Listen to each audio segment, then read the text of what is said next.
free. I'm free. And then they're going to want to work with me because, well, why not? Who doesn't want something free? I like free stuff. Yeah. Right. Exactly. That doesn't completely make sense to me. I think I'm going to go for 6 months to a year. Now we're going to start working expired buyers. We're going to have BHBS. Okay. Buy house, buy self. Okay, because last time I did BBBB, remember? Oh my gosh, how crazy would that be?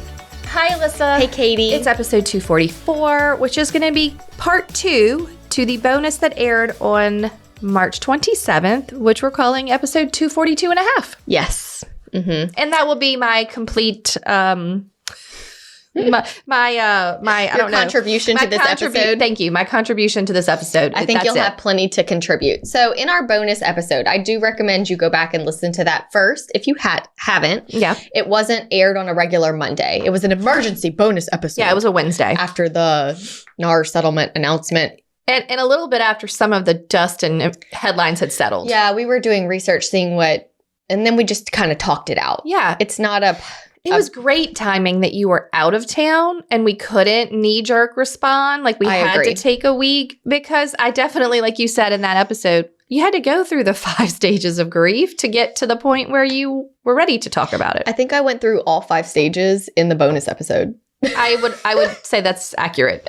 It's totally accurate. Okay, so this part 2, I think, will be more about just, it's been talked about. Yeah. How many episodes have you listened to? Trainings have you done? Sales meetings at your brokerage have you attended? Every freaking email list I'm on, it's coming out of the woodwork. So this is going to be more about just we're moving into the acceptance phase and understanding why this is actually beneficial and helpful for the real estate industry. And choosing to focus on that. Yeah, absolutely. Let's make a choice. So a few points that they made that I thought was helpful is that what is going on with the buyer representation agreements, listing houses, all of that, it does not have anything to do with the market. Right. This is not a market crash. Right. This is not 2008 through 2010. Right. This is not March of 2020 when the world shuts down and nobody knows what's going on. I feel like 2024 is sort of the beginning of our first back to normal, stable market since COVID. Mm-hmm. And it's actually a great time to implement some changes. It really is. Because everybody is on the same playing field. This isn't happening to you or to your company. No. This is happening to our industry. Yep. And it's better that it's happening in a stabilized time. Oh, yeah. I mean, can you imagine trying to implement this during 2021 with all the bidding wars? We have to go. Hurry, whatever agent brings me the best house wins. Like, no. Goodness, that is over. So I thought that was a very good point that what's happening right now, the market is fine. Realtors are having to make changes, but buyers and sellers are moving right along. I'm glad you said it that way because I did have a note from last time that we didn't get to about what happens to buyers and sellers. And the truth is nothing. I mean, some of the process might change, but for the most part, when you think about it, if you're only buying a house, now the average is 10 years between people changing homes. They don't remember the process. It's not going to be weird to them. It's only a change for you. And also starting with first-time home buyers. They don't even know. You're educating them on what it means to buy a house. Right. And how this works and what it's going to look like for them. They don't know. You know how some of my most memorable favorite transactions are the ones that had a major problem that I was able to fix. Great. Yeah. And at the closing table, you felt like you really earned that money. Yes. And they saw the value in having a professional. Right. Same situation here. It is our job to manage these opportunities.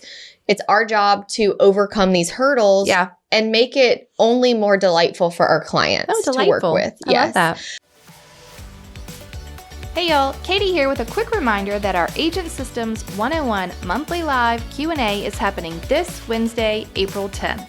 If you're a new student, please join us no matter where you are in the course. And to my veteran students, you know I love hanging out with all of you live too. if you aren't a student, it's not too late to jump in and join us live this week. If you're looking to do some spring cleaning in your business and start dealing with overwhelm, now's the time. In celebration of our monthly live and our recent 5 days of deals, let's keep the spring savings going. Use code SS30 to get the 30% off deal on Agent Systems all this week. Head over to agentsystems101.com or the link in our show notes for more information. Hope to see you there. Our sellers know now that the people that are coming into their home, the ones that have chosen to work with agents, the sellers that have chose to have a listing agent. Right. Like now. And the rest of the people can't come into their home unless you, as the listing agent, have done whatever your due diligence is going to be, right? Correct. Yeah. So it's either they're coming with an agent that they have a signed agreement with, or they're calling you, the listing agent. And you can vet them however you see fit or your seller has asked you to, right? Yeah. So that's kind of nice too. Yeah, this is making us more valuable. Yeah. Certainly not less valuable. No. In fact, I was trying to think of it as reverse, okay? Let's say two scenarios for you, okay? First, scenario number one.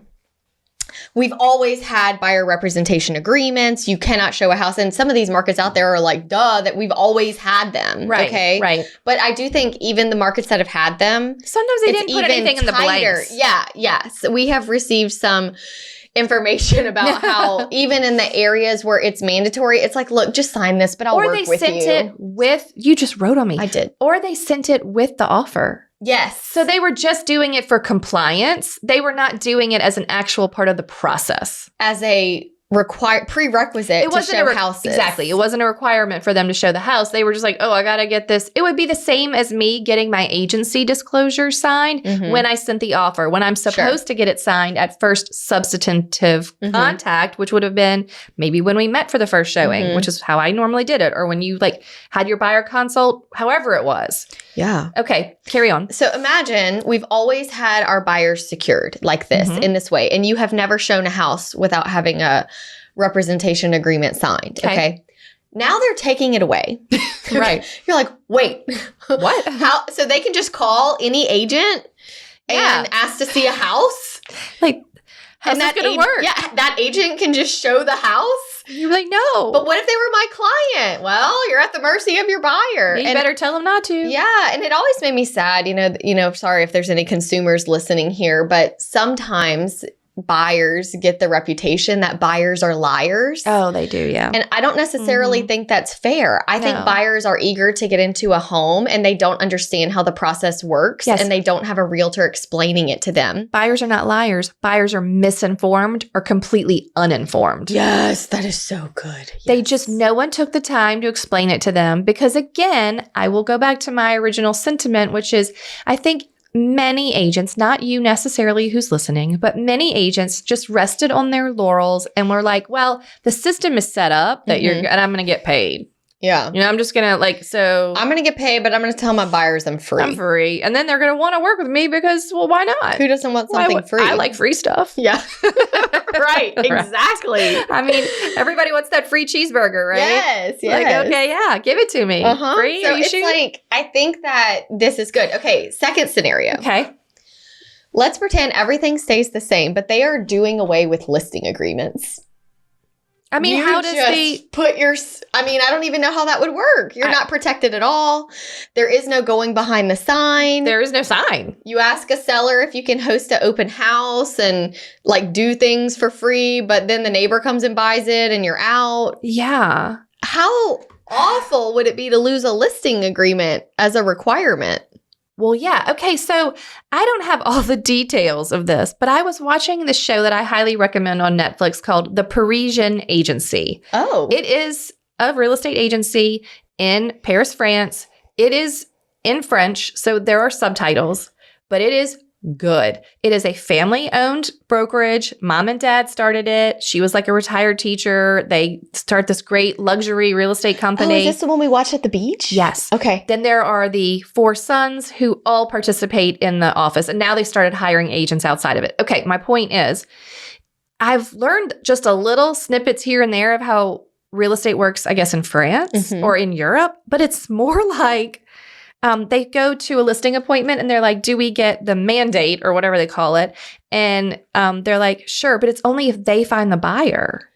So it's like dual agency. It's like the house isn't listed, the signs in the yard. It's just like, yeah, we'll sell it. This is how much we'll sell it for. And we'll let you make money, but you've got to go find us the buyer now. Right. And I'm like, this is fascinating.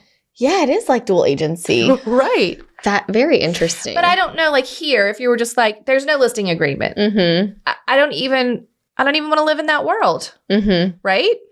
Yeah. How does the seller, are we all able to just show up with the buyer? Is that what would happen? Right. Or do I have to say, I have a buyer, but I'm not bringing them unless you agree that if I bring a buyer, it's craziness out there. Okay. It just goes to show how many different ways people operate. Yeah. And in different countries, they do it differently too. Mm-hmm. So it's not like it's impossible to change. We just happen to have worked in this previous system that we created. Mm-hmm.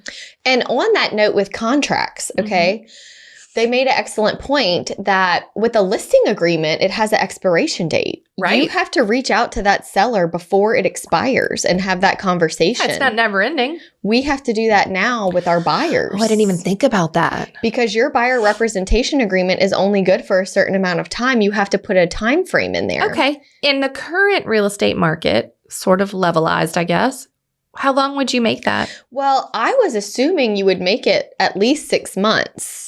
Yeah, my default would have been a year. Same, but more people are talking about it being like 2 months. That doesn't completely make sense to me. I think I'm going to go for 6 months to a year.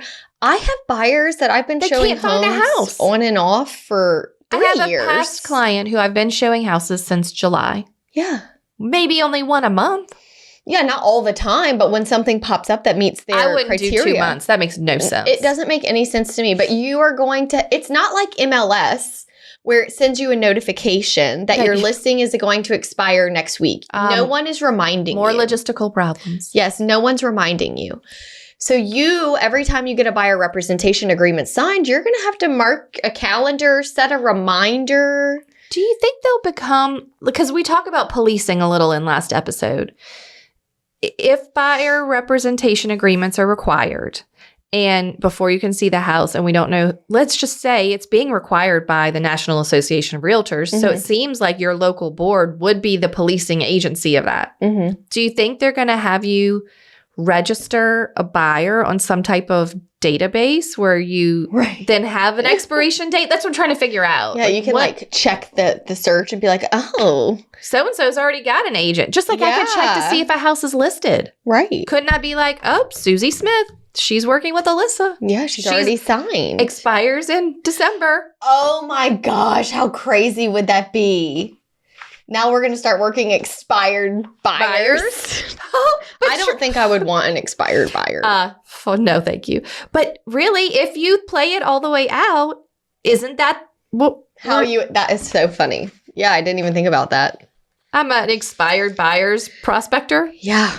Mm-hmm. Okay, what's your next point? Every time we get into a new topic, I feel like it's Pandora's box just gets a little bit more open, and I'm like, oh, okay. Okay, so there is going to be a good bit of fear mindset that agents are going to have to overcome during this transition. Agree.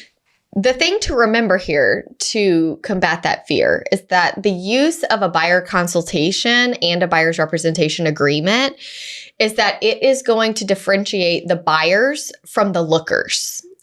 Yes. Okay. If they are a buyer, a real buyer that has to buy a house and is ready to buy a house, they will come in and sit with you. They will. And the lender. They have to, because you can't. That's like me pretending. Like when people say, oh, they're such a great salesman, they could sell ice to an Eskimo. I'm not trying to convince anyone to buy a house. If you're not ready, don't. This is a big deal. Right. You have to get pre-approved, and now you've got to sign my representation agreement. And you should feel like it's a big deal. Mm-hmm. Just like when you go to list your house, you kind of know that means you've got to move. Yes.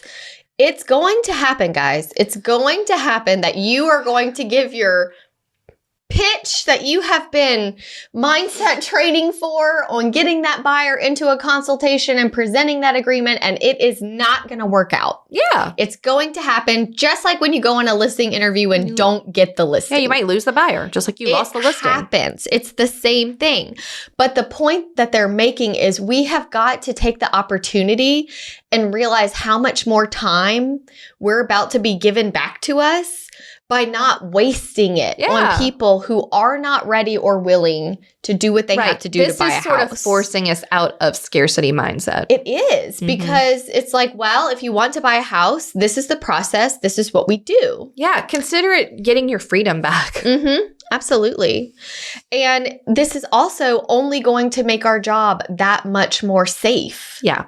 There is no more Pop-Tart, I'll show you all the houses even though I don't know you at all. Right. Like that is coming to, it is going, I'm sure you'll still see bad behavior out there. Right. Because not everyone follows the rules. Right. Not everyone follows the rules of listings either. But I know that all of the people listening to this episode are the agents that care about their industry, care about their business, and want to be professional. Yeah. So it's only going to help those people.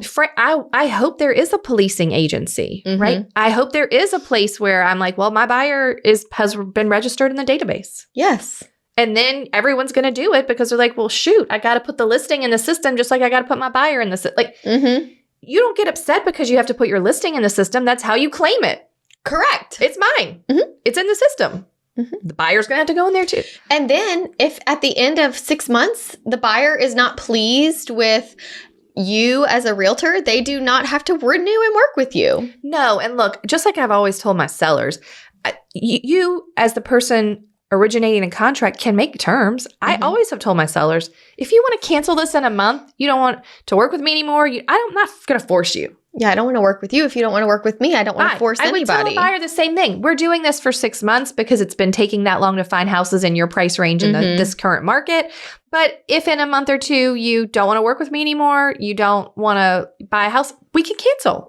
I'm okay with that. Yes. And here's what happens if we cancel. And again, give them the information. Talk them all the way through. What happens if you cancel? Some companies will say you can cancel a listing agreement, but you have to pay a fee. So I'll say, I don't have a fee. Yeah. You just tell me it's canceled. Right. We'll sign the paper. Bye.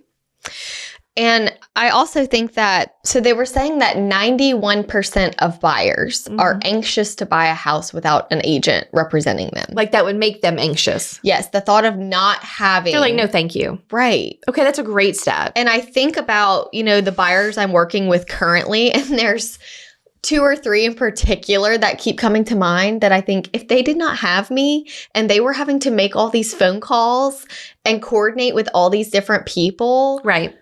Oh my gosh. They would give up. They're not made for that. No. And then there's a few that I'm like, they don't care. They might be just fine. Yeah, they don't care. But buyers are risking their own capital to buy a home.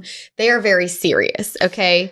Lookers just want to see the house. They're in the dreaming phase. They're not ready to do any homework. Right. You're not ready to actually go and you're not ready if you're just a looker to kick someone out of their house. Yeah. Make them clean, make them excited that they might actually be moving on to the next chapter of their lives by giving them hope of a showing only to ghost them later. Right. Like if you're in that phase, we don't need to be going inside of homes yet. Yeah. We have some homework to do first. Agree.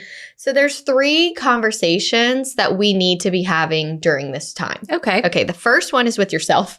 Oh, great. What am I telling myself? This is an easy challenge. This is an easy challenge. That's what I'm saying. This is an easy challenge. I'm thankful for this. I am thankful for this. I am too, believe it or not.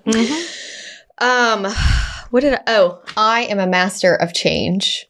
Oh, see, look, I'm so proud of you for coming up with a real solid affirmation. I know. When I was like, Katie's going to like this affirmation. I am a master for change or of change? Of change. I'm a master of change. Of change. Yeah. Oh, yeah. Change is my middle name. Change is my middle name. Change is my middle name. Okay. So we need to be checking our mindset. Okay. The second one is with your sphere of influence. Okay. They have maybe not bought yet or may in the future, but they need to hear from you one at a time. Oh. They need to hear, you matter to me. And with all of the changes going on, I am here to listen and provide you with the facts if you have any questions. I have had a few good friends of mine who have been following the news that are not in real estate. Okay. I haven't had that many, to be honest. Right. But there's a handful that have just messaged me to be like, hey, just want to check on you, all this stuff in the news. Like, are you going to be okay? And I was like, hey, absolutely. Thank you so much for checking on me. In fact, this is something I am pretty excited about. I have always operated my business from a professional standpoint. So the changes that will have to be made are minimal and exciting. I don't think it needs to be this whole, oh my gosh, it's so crazy out there right now. Yeah. Like, how are you speaking to the public that is not in real estate? Yeah. Because if you run your business like a business and you're confident in the boss that you are of your own business, it is our job to just convey those things. And then the third conversations we need to be watching is with our peers and colleagues. One, we need to check on them. There are people struggling with all of this. A lot of fear, especially those who have a lot of fear around their finances and how this is going to look for their family. We need to be encouraging each other. We got a lot of messages after the first bonus episode that were like, thank you so much. I needed to hear this. There's so many angry and like fear-mongering agents out there. So we're trying to be a voice of positivity and not fake positivity. No, like I actually logistical. Yes, this is happening. Yeah. And there are several bright sides to it. Yeah. That can only, if our number one mission has always been to bring professionalism back to the realtor brand, this is a huge step in the right direction. Agreed. Once the bad press ends and things are just implemented. The only thing I'm nervous about is if these governmental agencies decide this isn't enough. I know. See, we are still at a point, as of the airing of this episode, we are not sure if the governmental agencies will approve the proposed settlement. Right. And if their end goal, if their ultimate end goal is to decouple commissions, right now the seller's still allowed to pay according to the settlement. If the government decides that they're not, that's what I'm like, y'all need to stop posting these memes that show the workaround, the stupid, how we're going to hide the words in the description of the 3 apple trees in the backyard. Because you better believe that there's a bunch of people in the Department of Justice who are trying to see how are we going to respond to this? Are we going to make the changes we're supposed to? Are we going to implement it correctly, swiftly? Because again, we have to implement a lot of this in July, but the final approval isn't until December, right? So don't you think they could be like, you know what? We gave you a chance. We were waiting to see what you did, and you just found a workaround that's the same system. So here's what I think. There are some sellers. Say they decide sellers cannot pay a buyer's agent no matter what, under any condition. No way, not allowed. It's illegal. It's fraud. Okay, fine.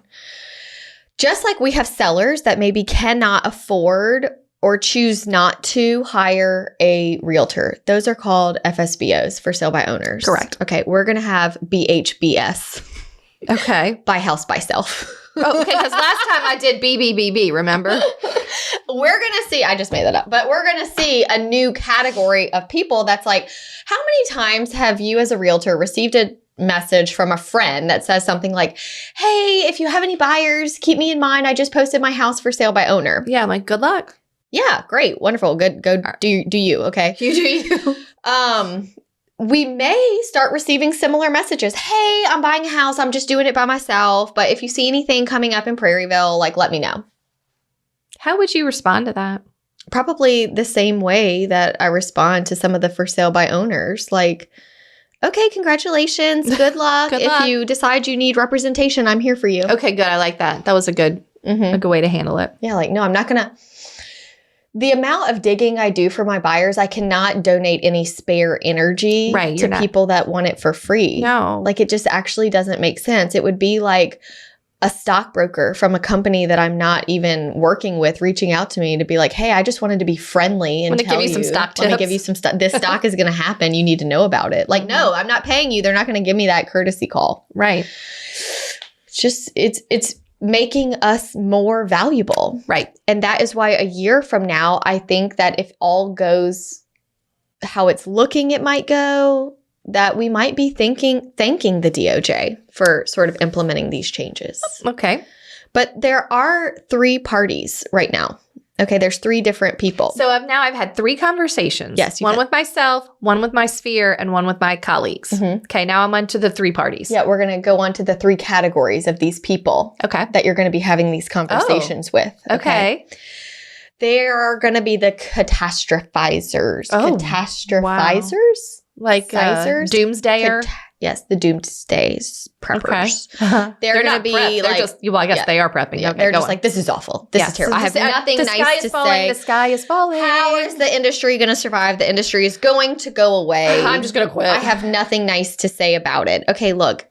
Even if you're trying to provide some encouragement, you can lead a horse to water. You can't make it drink. You need to maybe just say your piece and give some distance. We don't need to be around these people at this time. No. And if it's a really good friend of yours, you need to be like, look, I'm doing my best to handle myself in a professional manner, and I may just need a break from talking to you on this topic. What if it's your broker? You may need to switch brokerages. I think this is that serious. You need to go back and listen how to change brokers. Oh, yeah. We'll put it in this Instagram. I think that comes out the week after this. Oh, awesome. Perfect. Next week, you need to listen in. If your broker is a doomsday prepper, we have an episode for you next week. There you go. The second one, deniers. Oh. They're like, I'm just not really listening about this. I'm just going to keep doing my thing. These are the ones that are likely, even after things are implemented, going to get their representation agreement signed when they send the offer to their buyer.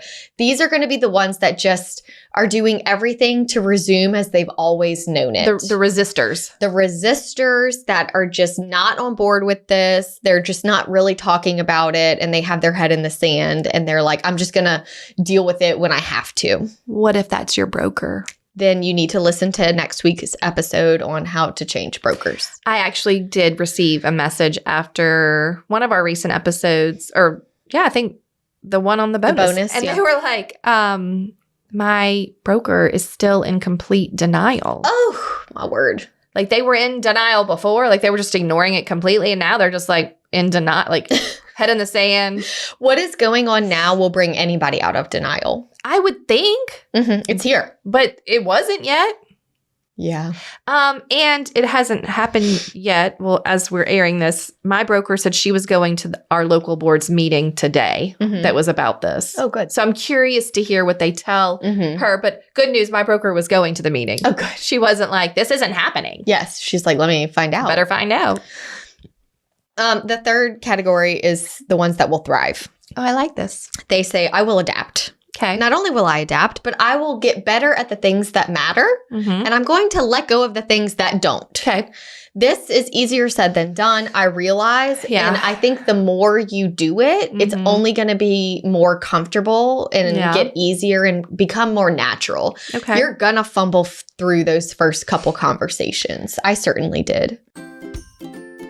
Hey friend, we just wanted to pop over and remind you of all of the freebies that we have on our website at hustlehumblypodcast.com/resources. There are quite a few on there. They work for buyers and sellers, for your business, all different things you might need, and all for free. Alissa, which one is your favorite? My favorite freebie is the due diligence checklist. Oh, that's a good one and so impactful for your buyers. It's a great email template. It's a really good one. My favorite is probably the staging checklist. I want my sellers to have those houses looking good. Yes, yes. So head over and see which ones you would like to download or get them all. Enjoy. Right. But I think where maybe we haven't talked about this yet. If a buyer comes to you and they're like, but why do I have to buy it and pay you? I didn't pay you before. I think we can all say you paid the total of the house and the seller paid you commission from the total you paid. You were paying me. It wasn't a free cheeseburger. It was basically all financed into your It was in loan. there. You did pay. It came from your mortgage. I still don't believe a buyer's going to show up and say that for the most part because they don't know how it works. Right. You're just going to tell them. This is how it works. Okay. I am the boss. Anything else about the thrivers? No, just that those are the 3 categories, and we really need to be mindful of what we're listening to, who we're spending our time with. You are the company that you keep. Right. Well, don't give your energy to shouting at the rain. Right? Like it's already, it's happening. Yeah. What's the point? Are there parts about it I disagree with? Sure. Is it happening anyway? Yep. Am I going to post any of the memes? No. No, I don't care if I do think it's funny. Yeah. Maybe I'll laugh at it and move along. Yeah, I'm not going to post it. Yes. And now they're just making me mad. Correct. Yes. So, what can we control at this point? Brokers must be communicating with their agents. Mhm. Agents must be communicating with their sphere. These Okay. are the top two things that we can control that we should be focusing on, because when they are not educated, Mhm. they make up their own story. Yeah. And it's going to be negative. Yeah. No one's going to make up a happy fairy tale about these headlines. Probably We, not. as the professionals, need to override what is going to be said. We need to be the voice of what's going on. Yeah. Not the news, Mhm. not the people that don't have a real estate license. We, the realtors, need to be the ones that are writing the narrative on what this looks like. Yeah. One person at a time. What is your take on the social media posts from agents that are positive, but they are explaining what is going on? Do you feel like it is too soon to explain? Because it seems a little unsettled at this point. Like, it's not approved. It's a proposed settlement. I think it is too soon. Yeah. Until we know with certainty what's happening. Also, someone messaged me and said that they had shared like one of the funny memes about all of this going on. And it made them realize how many people that follow them They didn't even know what it was. had no idea. That's what I'm trying to, I guess, She point said, even out. my mom. I was like, what are you talking about? Yeah, like what? I didn't understand what you posted. Yeah. And it just is a reminder that while this feels very consuming to And big us, for us. it is big for us. Like they said, buyers and sellers are resuming as normal. They still need to buy and they still need to sell. And 89% of them still want to work with an agent, we think. Mm-hmm. I mean, time will tell. I have a situation right now where a past client that does not live here but bought a condo for her daughter that goes to LSU. She used me to buy that condo. She does not live here. She lives in another city. Okay. Messaged me and said, hey, I am buying the family home from my siblings. So our mom has passed away. Mhm. I want the house. None of my other siblings want the house, but it's also not going to be the smoothest thing because we don't have the best relationship. It's a little bit messy. So she was just asking me a question about something. Well, she messaged me again when all of this came out and said, hey, my sister is pushing back on the price that we have agreed to, because one of the things that was factoring in was the fact that there weren't any agents involved, so she would be saving on commission.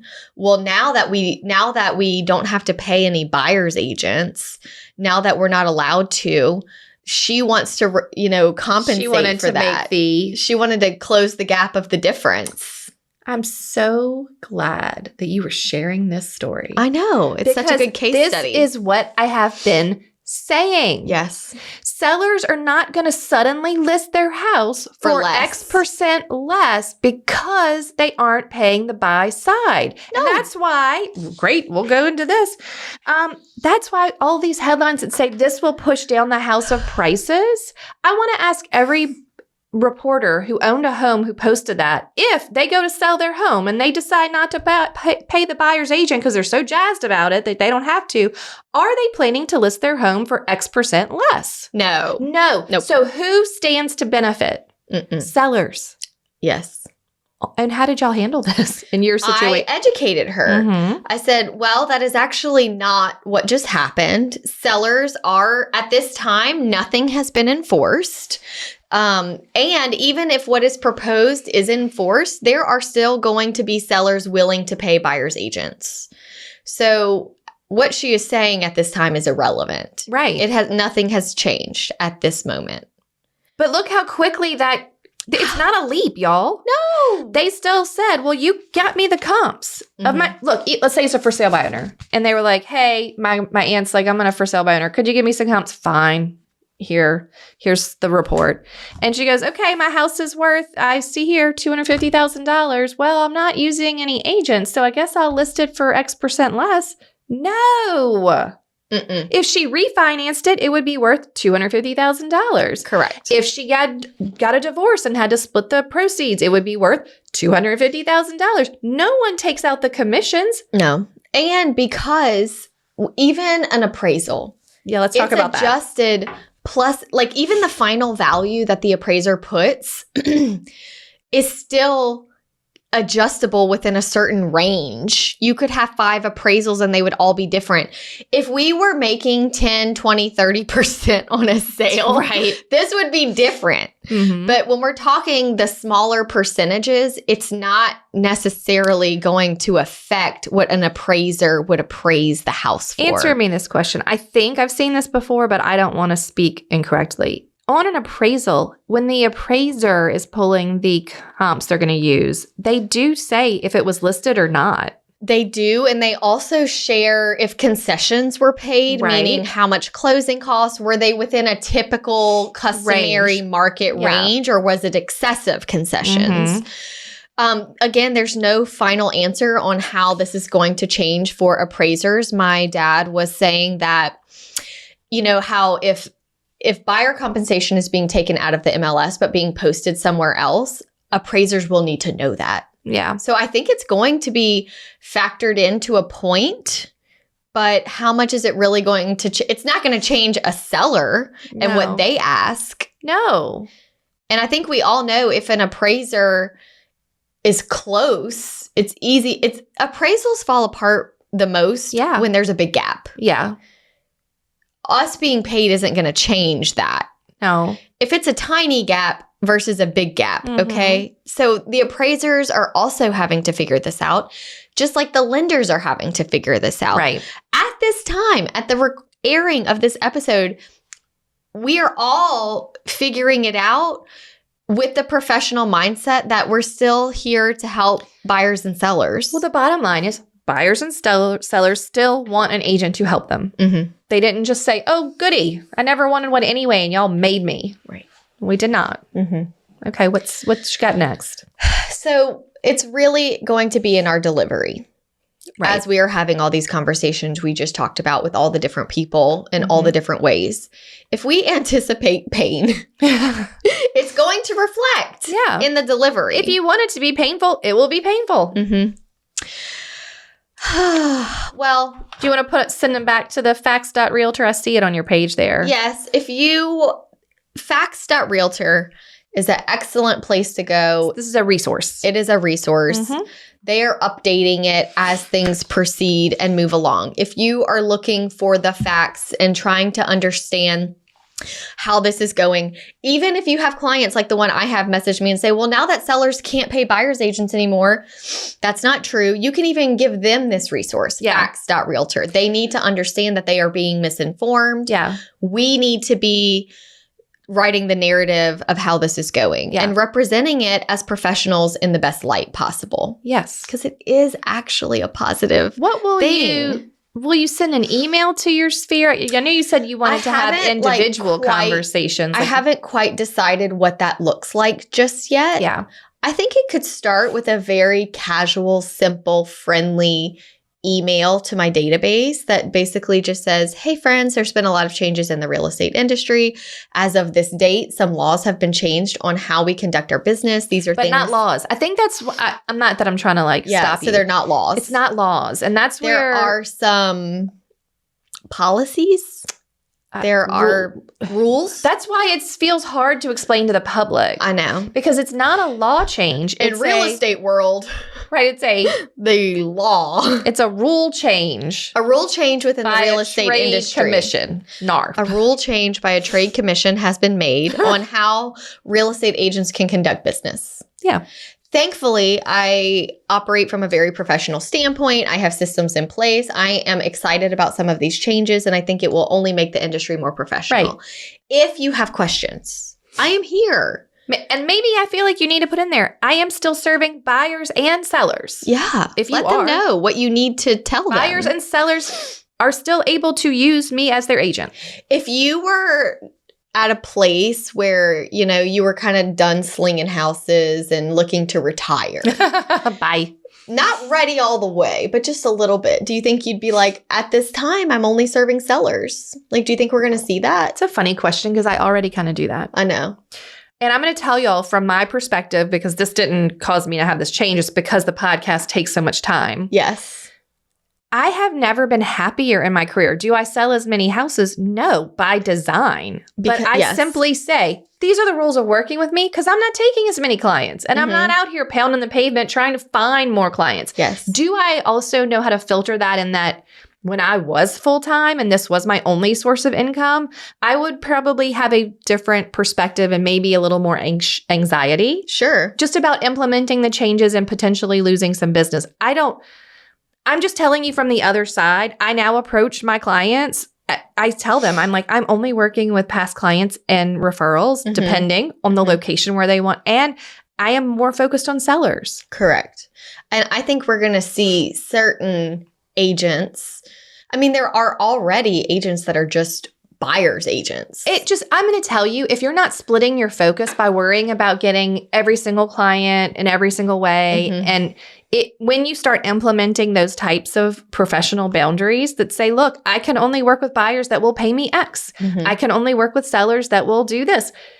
It really just makes it so much easier to move on. I keep thinking of like for the actual visual of like gold mining. You're like shaky, shaky, yeah, shaky. shaky, shaky, shaky. All the dirt's falling out. Yeah. Look at the shiny gold that's left. These work. These work. These work. These are the ones I want. And as long as you're okay with the transitional period maybe being a lower income year, you will come out on the other side with processes and systems that you feel confident in and that bring you the clients you need. Yeah, absolutely. And I'm going to tell you from where I'm at, no, I don't sell as many houses, but I don't have any stress about it. Yeah. And I love that. Like, that's why I think we are so good at being able to discuss things even when we feel differently because we are at different places in our career. You've been doing this longer than me. I'm still like over here in the trenches of like slinging buyers and sellers and like figuring all of this out. And so it's helpful for me though, because you talk me off the ledge so much. And then also while remembering the reality of like what this is doing to the industry as a whole is a very big deal. And we don't want to discount that. We're going to see all sorts of people make different decisions, different changes in how they operate their business. This is a moment of, can you survive and thrive? Correct. And if you do and can, you are going to be fine. You're going to be better. Yeah. You are going to have more time, but in a better way because the things that you're working are going to stick. The more spaghetti being thrown at the wall, more is going to stick if you are implementing the right changes. And remember, 49% of agents in 2023 sold 0 or 1 home. So it's okay. Like, if you're listening and you sold more than 1 home, I don't think you need to work. Like, it's the people who were just the hobbyists are going to go. Yeah. I would not want to do this as a hobby. I mean, I like a house, but not that much. Yeah. I'll just go on some like new build just tours. Be a designer or something.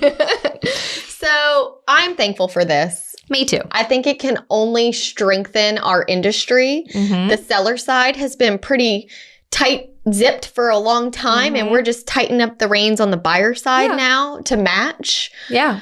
Yes, to make it make sense. To make it make sense. Make it make sense. It's just all about to make sense. So I hope this was helpful.